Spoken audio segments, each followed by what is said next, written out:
Assalamualaikum warahmatullahi wabarakatuh. Bagaimana kabar kalian anak-anakku? Alhamdulillahirobbilalamin. Semoga kalian semua tetap sehat dan dalam lindungan Allah Subhanahu wa Ta'ala.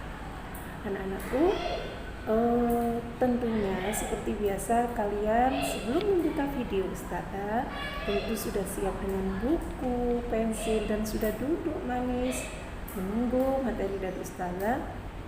Nah, marilah kita buka materi hari ini dengan bacaan basmalah bersama. Ya. Bismillahirrahmanirrahim.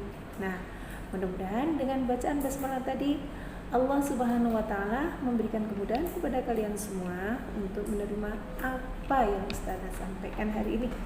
Nah, anak-anakku, tetap semangat belajar dari rumah dan ingat tugas-tugas dari sekolah dan jangan lewatkan penjelasan Ustazah sedikit pun sampai selesai.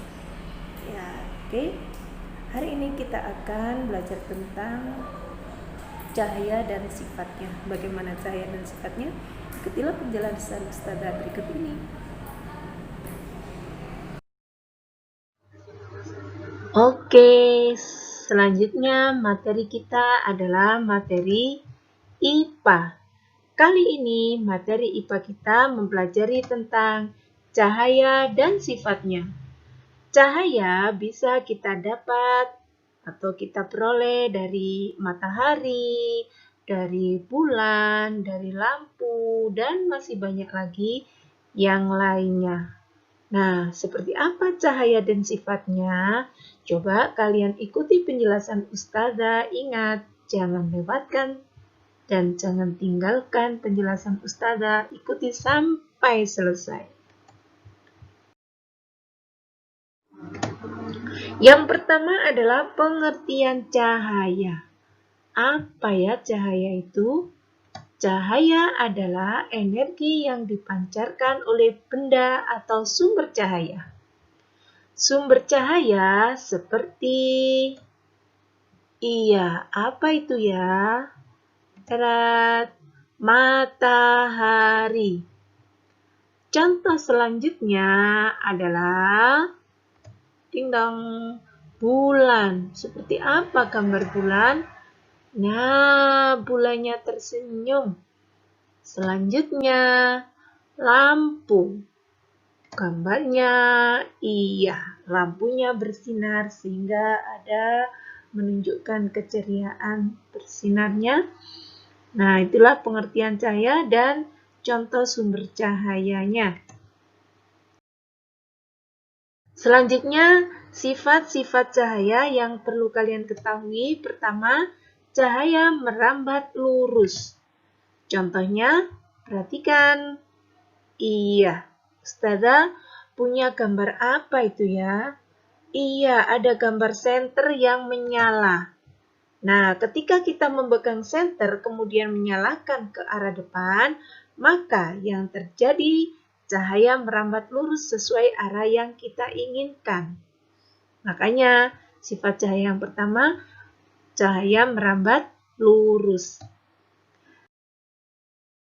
Cahaya selanjutnya adalah cahaya dapat dipantulkan atau bisa disebut dengan refleksi.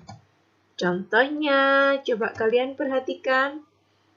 Jika kita berdiri di depan cermin, maka kita akan dapat melihat bayangan pada cermin tersebut. Hal ini dikarenakan adanya pemantulan cahaya. Mau bukti kalau kalian berdiri di depan cermin ada gambar kalian? Nih buktinya. Nah, ini namanya cahaya dapat dipantulkan. Coba kalau gelap, kalian pasti tidak bisa melihat gambaran kalian di depan cermin. Selanjutnya adalah cahaya dapat menembus benda bening. Contohnya, coba diperhatikan ketika ada lilin menyala di depan kaca, maka kita yang ada di seberang kacanya akan bisa melihat nyala lilin. Nah, tuh, ketika kita melihat lilin menyala, maka kaca bening bisa melihat cahaya lilin di balik kaca tanpa terhalang. Selanjutnya, wow, ada gambar pensil di dalam air. Sifat cahaya apa ya ini? Iya, cahaya dapat dibelokkan atau dibiaskan, atau boleh disebut dengan refraksi. Jika kita memasukkan sebuah pensil ke dalam air yang terkena cahaya matahari dari atas, maka pensil tersebut terlihat lebih besar dari ukuran yang sebenarnya dan kelihatan bengkok. Nah, itu kelihatan lebih besar dan bengkok. Kemudian Ustazah akan memberikan contoh alat-alat yang memanfaatkan cahaya. Di situ ada mikroskop. Siapa yang tahu mikroskop bentuknya seperti apa? Coba diperhatikan. Nah, ini namanya mikroskop. Selanjutnya ada teleskop. Nah, ini teleskop bentuknya. Kemudian ada kamera. Kalau kamera banyak yang tahu kamera. Nih gambarnya. Selanjutnya ada loop atau kaca pembesar yang biasa kamu buat mainan. Kemudian ada periskop. Nah, ini yang biasa dipakai perenang untuk melihat ke atas. Sifat cahaya yang digunakan pada sebuah alat, Ustazah kasih contoh sebagai berikut. Contohnya mikroskop.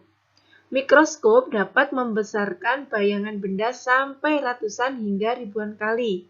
Karena mikroskop terdiri atas dua lensa cembung, yaitu lensa okuler, yaitu lensa yang dekat dengan mata, dan lensa objektif, yaitu lensa yang dekat dengan benda yang diamati. Selanjutnya, contoh yang kedua adalah periskop. Periskop itu awak kapal selam yang berada di kedalaman laut dapat mengamati permukaan laut menggunakan periskop. Jadi digunakan para penyelam untuk melihat permukaan air laut. Periskop menerapkan sifat cahaya yang berupa pemantulan. Nah, cahaya dari atas permukaan laut ditangkap oleh suatu cermin, kemudian dipantulkan menuju mata pengamat yang ada di dalam kapal selam. Nah, itulah dua contoh sifat cahaya yang digunakan pada periskop dan mikroskop.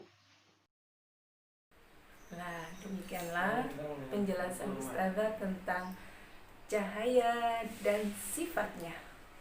Mudah-mudahan apa yang Ustazah sampaikan bermanfaat buat kalian, dan pesan Ustazah tetap semangat, rajin sholat, bantu orang tua, dan tetap jaga kesehatan.